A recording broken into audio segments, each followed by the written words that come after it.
Now, Prof. Balbieran, of course, much of our growth story will really depend as well on what's going to happen in 2 weeks' time, less than 2 weeks at that. Elections happening already.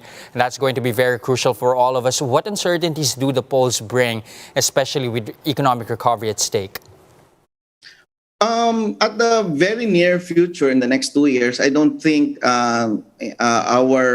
the choice of the new president will affect our economic growth story because we already have the mobility. No? So I think a large part, more than 70 to 80% of our economic growth story will be affected not by the next president, but by the mobility of our people. And then I think the next 20% will just be dictated by the choice of our next president. And that particular mobility will ensure increase in the speed of our consumption, in our investments, in our factory expansion. So that is very important. And I think the choice of the next president will only be affecting our economy towards the third, fourth, fifth year when their new policies start to kick in and affect our investment environment, our spending habits. So I think over the next 2 years, our economy will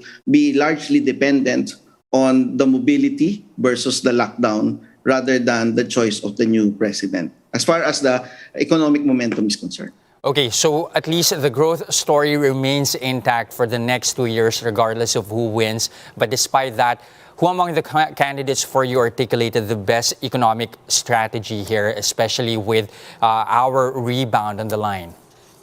I cannot have the choice of the president, except that if I am to towards the last 2 weeks, I would recommend that all the presidential balls promise priorities towards e-commerce and e-government. So that's my priority. Of course, on top of the build and modernizing the build program. So if we have a design of a build program that will be actually accommodating support towards e-commerce and e-government, of course, ICT infrastructure, more logistics infrastructure, so that can actually add more to our economic growth.